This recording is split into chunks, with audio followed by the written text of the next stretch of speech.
მოგესალმებით, მე ცირა მღვდელაძე ვარ და დღეს ბოლო მე-6 ფილმი უნდა გიჩვენოთ. მომავალი თაობის განვითარებაზე ზრუნვა თვითვეული ჩვენთაგანის დაუწერელი კანონია. ცოდნა, შემეცნება და სხვადასხვა უნარების ჩამოყალიბებისთვის ზრუნვა არსებითად მნიშვნელოვანია ყველასათვის და ეთნიკური უმცირესობებით დასახლებული რეგიონებისთვის კი განსაკუთრებით. საერთაშორისო ფონდების როლი და მხარდაჭერა და მისია ამაშიც დიდია. დღევანდელ ფილმში სავანეთის ახალგაზრდულ ცენტრზე გიამბობთ. დეტალები რეპორტაჟში.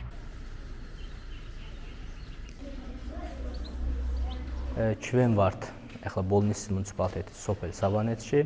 ეს ცენტრი გაიხსნა შარშან 1 მარტს ნიდერლანდების და გაეროს ფონდის UNDP-ის დახმარებით. ჩვენ ამ ორგანიზაციაში და იმ ჩვენი დონორების დახმარებით გავხსნით სასწავლო კურსები ამ სოფელში.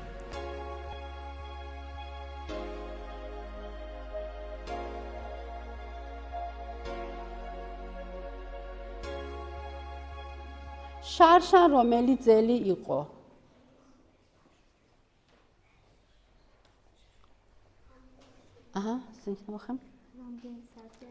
რამდენი საათია ერთ კვირაში?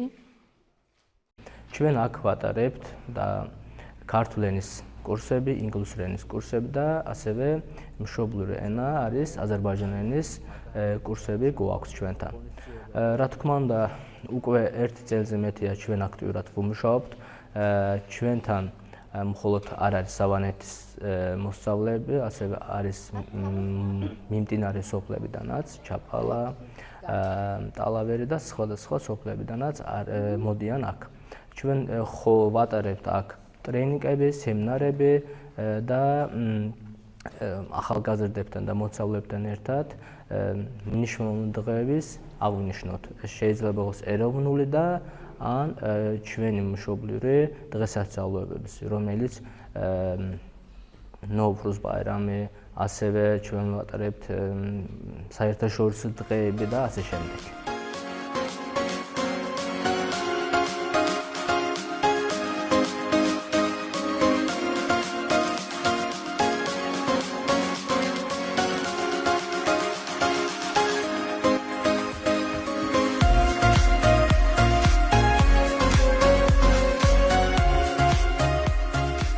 ასეთი ცენტრები სოფლებისთვის ძალიან მნიშვნელოვანია.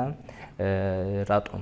იმიტომ რომ როგორც ვიცი, სოფლებში არ არის ახალგაზრდების და მოსწავლეებისთვის დამფუძნებული ყველა სოფელში ახალგაზრდულ ცენტრები, სასპორტო, ასე თქვათ, სახლები და ასე შემდეგ.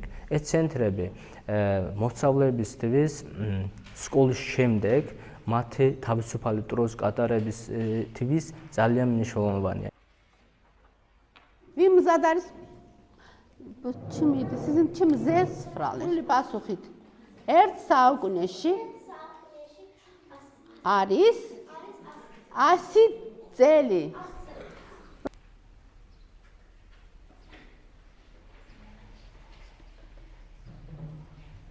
ახალგაზრდების განვითარების შესაძლებლობებისთვის ზრუნვა და მხარდაჭერა ზოგადად დიდ რესურსებს მოითხოვს. არსებითად მნიშვნელოვანია არა მხოლოდ დღის ცენტრები, არამედ ახალი და ბევრი არაფორმალური განათლების კერების შექმნა. 6-ვე ფილმში ყველა ის სოციალური საგანმანათლებლო თუ სამეწარმეო მიმართულება გიჩვენეთ, რომელმაც ბოლო რამდენიმე წელში სწორედ საერთაშორისო ფონდების მხარდაჭერით შეძლო განვითარება. დღეს აქ ამ თემით გემშვიდობებით.